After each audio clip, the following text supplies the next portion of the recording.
आज हम करते हैं द्रव्य विलयनों का वाष्प दाब।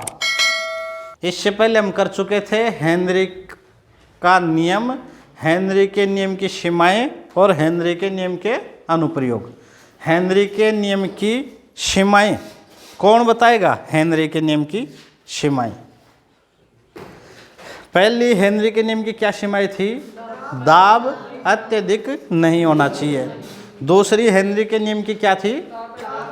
ताप बहुत कम नहीं होना चाहिए। तीसरा विलयन तनु होना चाहिए, विलयन तनु होना चाहिए। चौथा क्या था? गैस विलायक से न तो क्रिया करे और न उसमें आयनित हो और संघनित हो। चलो, हेनरी के नियम की सीमाएं। अब बताओ हेनरी के नियम के अनुप्रयोग। हेनरी के नियम के अनुप्रयोग, पहला यह था कि हम ठंडा पेय पदार्थ बनाते समय गैस विलायक में अधिक घुले, इसलिए उच्च दाब पर पेय पदार्थों को बंद किया जाता था। क्यों किया जाता था? उच्च दाब पर अधिक गैस विलय हो। दूसरा हमने लिया, जब समुद्र में गोताखोर जाते हैं तो अपने साथ वो गैसों का मिश्रण ले जाते हैं। उस मिश्रण में एक अतिरिक्त गैस मिलाते हैं सिलेंडर में। कौन सी गैस मिलाते हैं? हीलियम। क्यों? जैसे जैसे हम समुद्र में नीचे जाएंगे तो वहाँ वायुदाब बढ़ता है। वायुदाब बढ़ने से रक्त में गैसों की विलेयता बढ़ती जाती है। और जब व्यक्ति बाहर आता है तो ये नाइट्रोजन, विशेष रूप से नाइट्रोजन खतरनाक होती है। ये जब शरीर से बाहर निकलती है तो बुलबुले, जो वायुदाब कम हो जाता है ना, वायुदाब कम हो जाता है तो वो गैस बाहर निकलेगी जो अधिक विलय हुई थी, तो वो बुलबुले बनाती हैं, जिन्हें क्या बोलते हैं? बैंड्स। और ये बैंड्स खून की गति को रोक देते हैं, जानलेवा होते हैं। इसलिए मिश्रण में क्या मिलाते हैं? मिश्रण में हीलियम मिलाते हैं। अच्छा, एक कल बताया था हीलियम, ऑक्सीजन, नाइट्रोजन, इनका मिश्रण होता है। आप ये बताओ हीलियम कितने प्रतिशत होती है?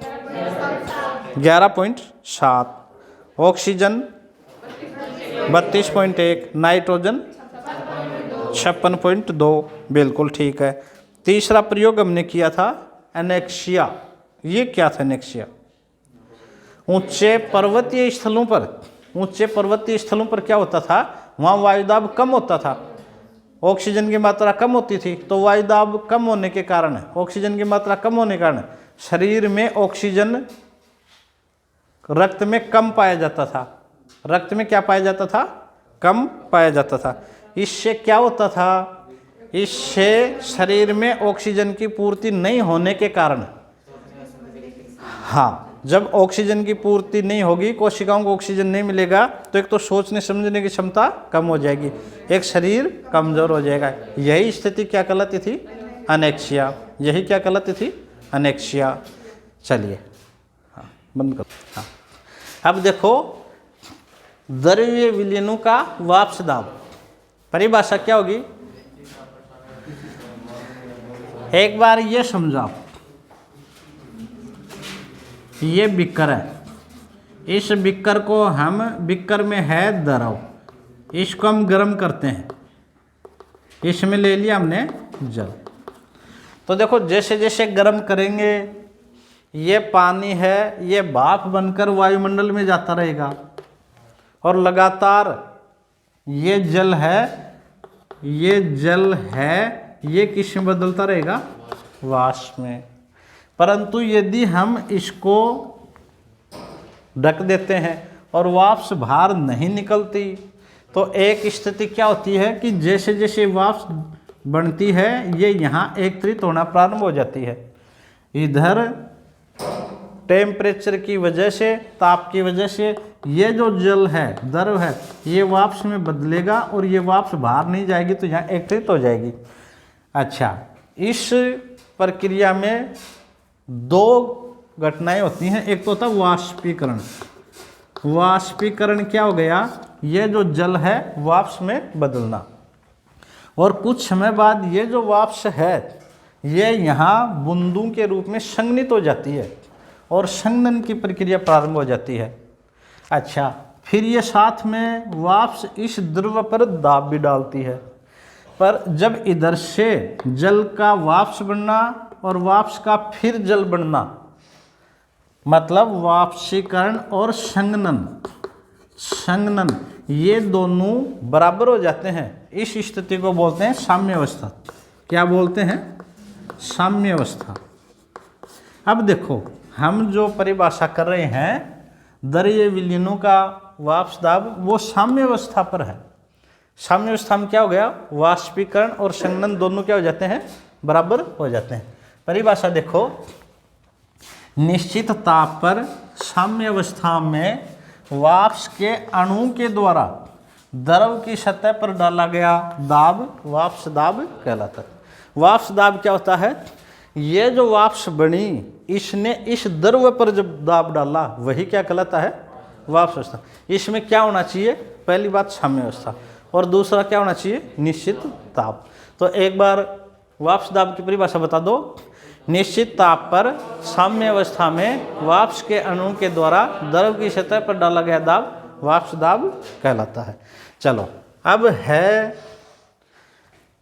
जैसे हेनरी का नियम था, हेनरी का नियम था गैसों की द्रव्य में विलेयता पर दाब का प्रभाव था, और यहाँ राउले का नियम है, ये द्रव का द्रव में विलयन पर है। द्रव का द्रव में जब हम विलयन बनाते हैं तब दाब का प्रभाव है।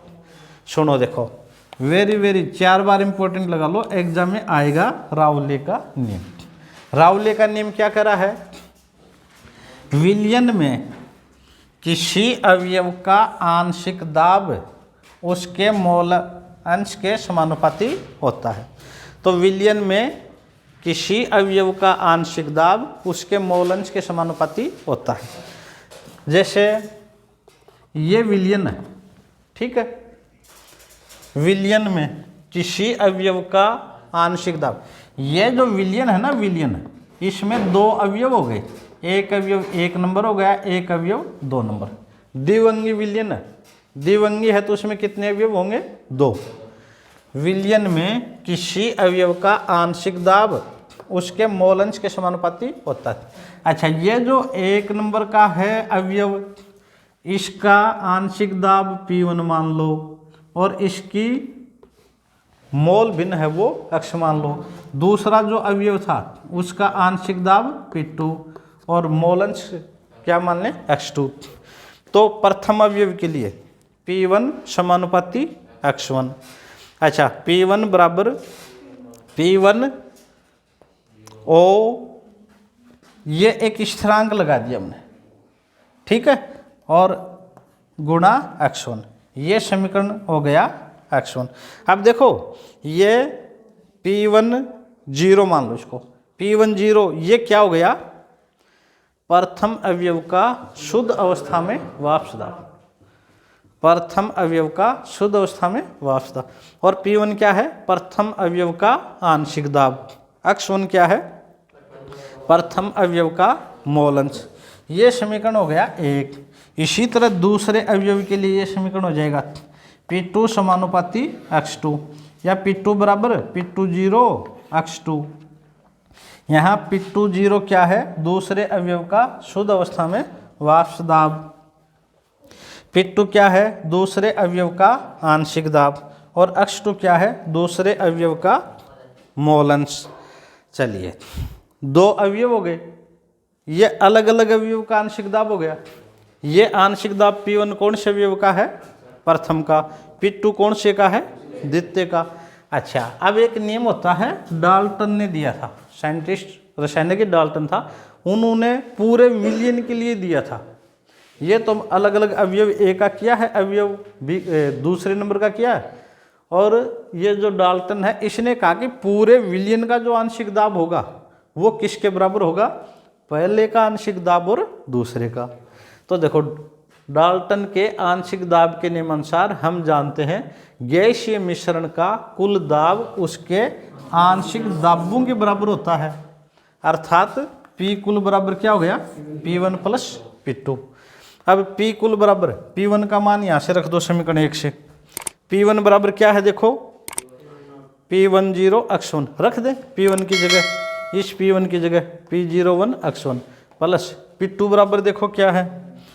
P2 0 x2, ये P2 0 x2।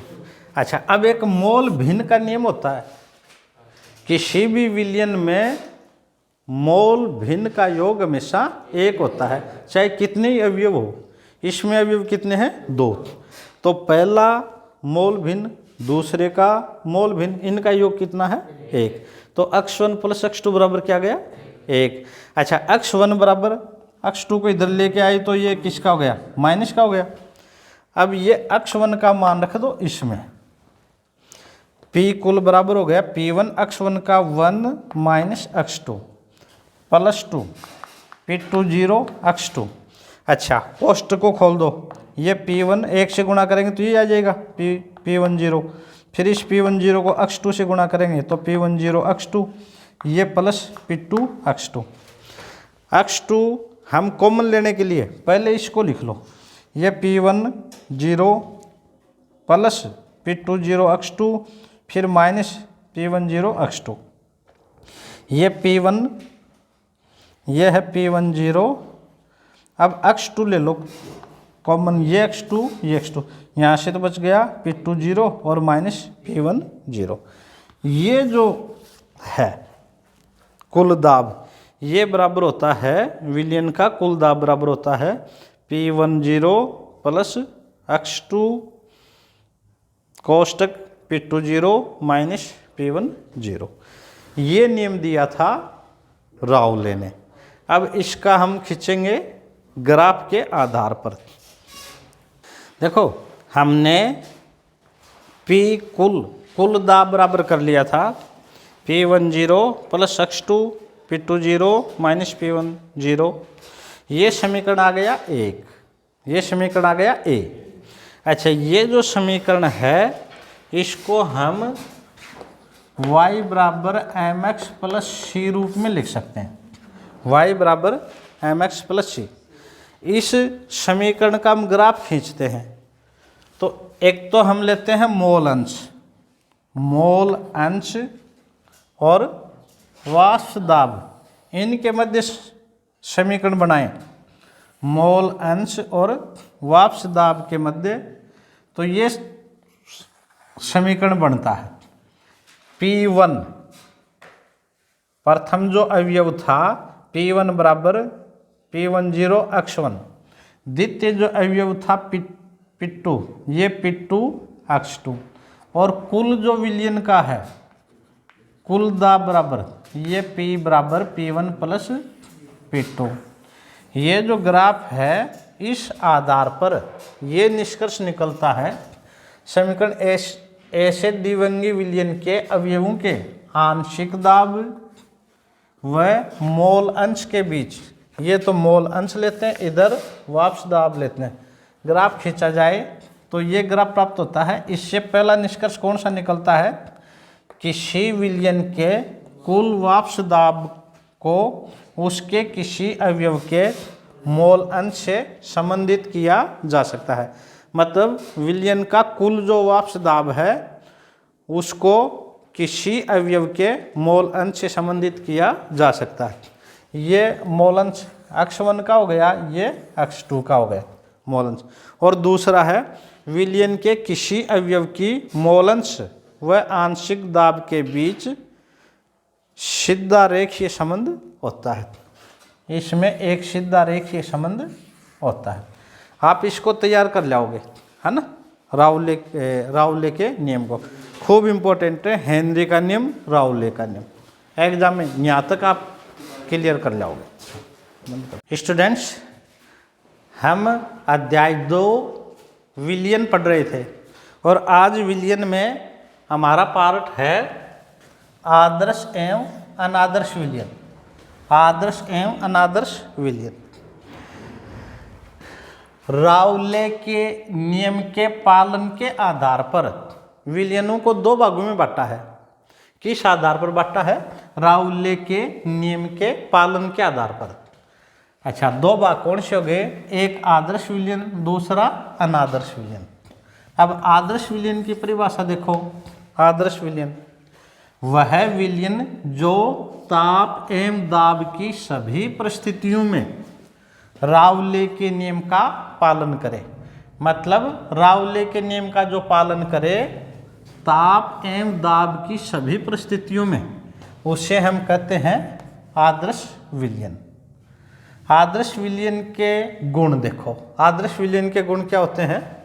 आदर्श विलयन का आयतन विलय व विलायक के कुल आयतन के बराबर होता है। आप देखो, हमने एक बीकर में ले लिया ये विलय और दूसरे में ले लिया हमने विलायक। विलय कम मात्रा वाला होता है, ये विलायक अधिक मात्रा वाला होता है, और इन दोनों को हम विलयन बना लें।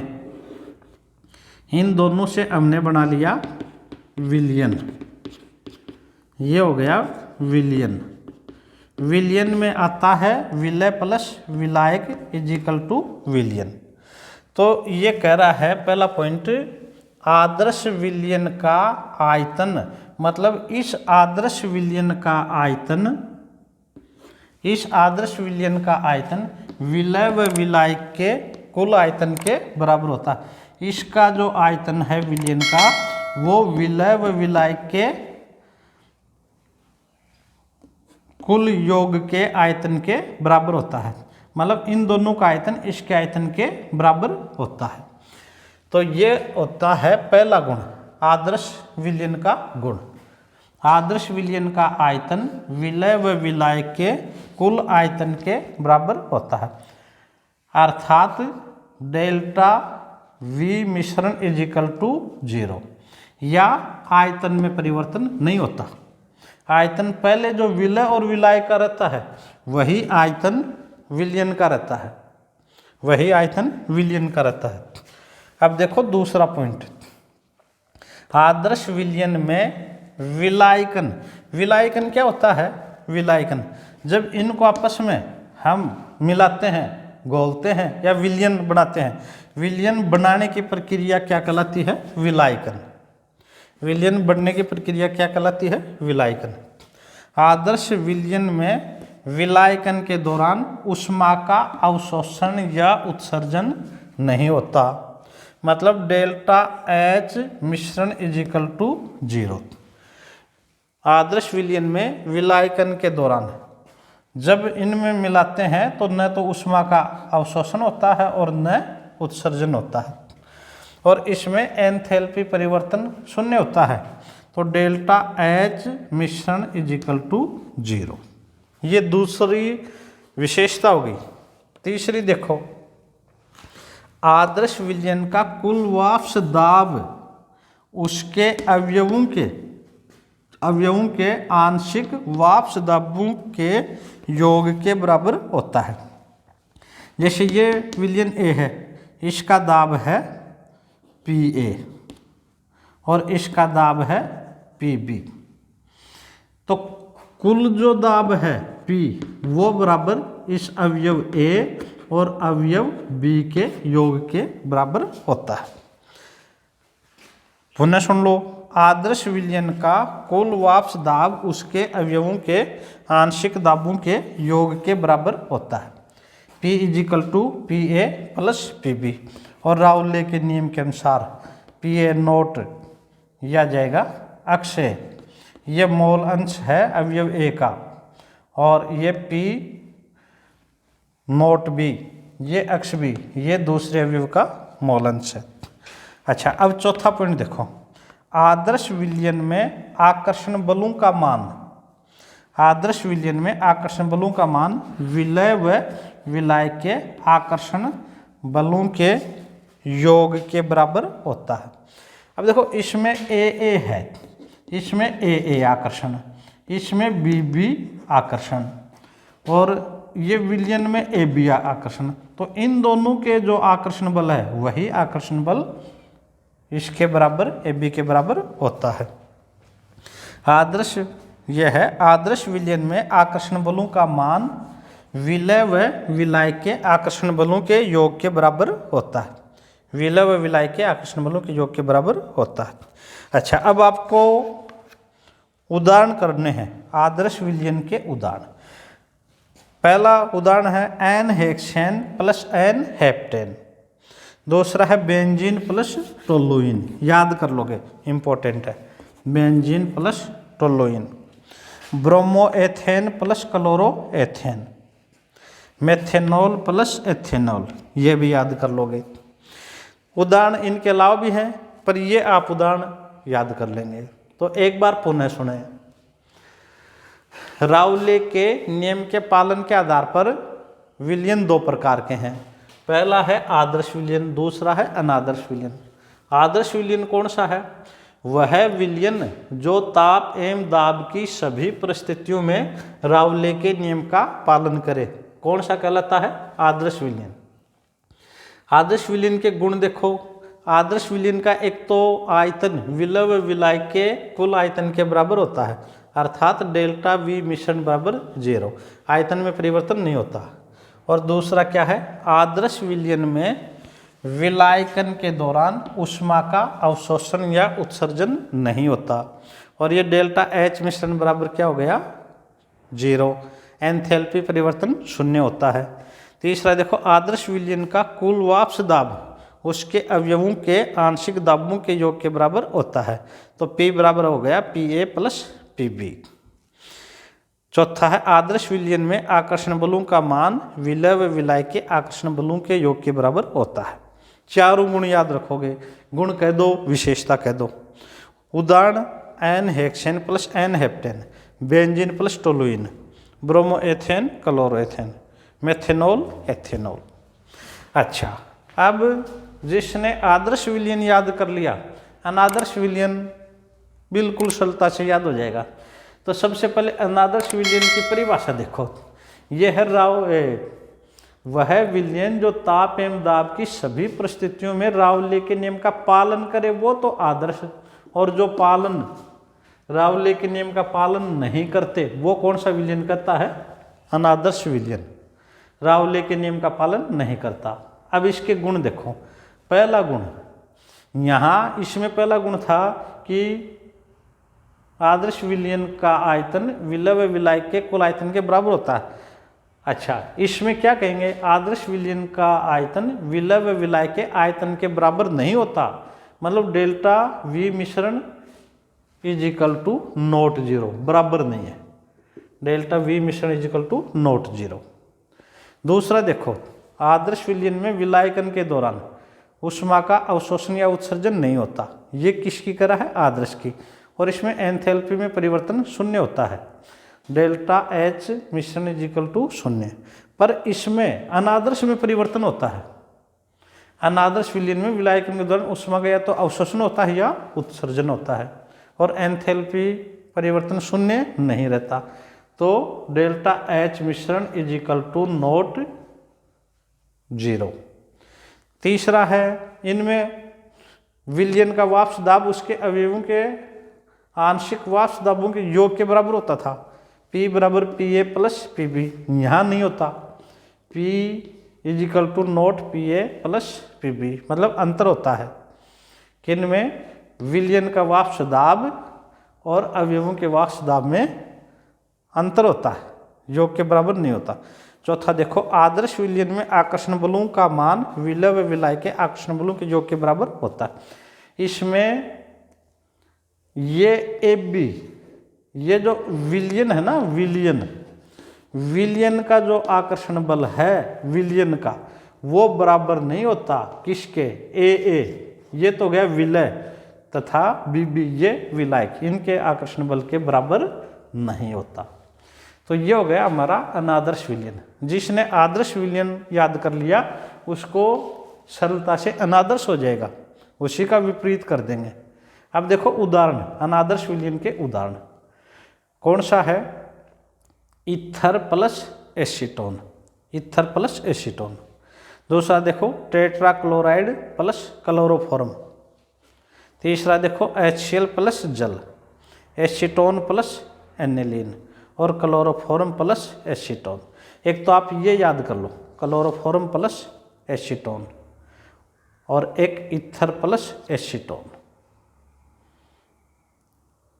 ये याद कर लोगे तो इस तरह से यदि प्रश्न पूछा जाता है आदर्श एवं अनादर्श विलयन में अंतर लिखो, तो इस प्रश्न को आप कर दोगे। पहली लाइन में परिभाषा दे दोगे दोनों में, फिर एक डायग्राम बना के इधर ये आदर्श कर देना, ये अनादर्श कर देना।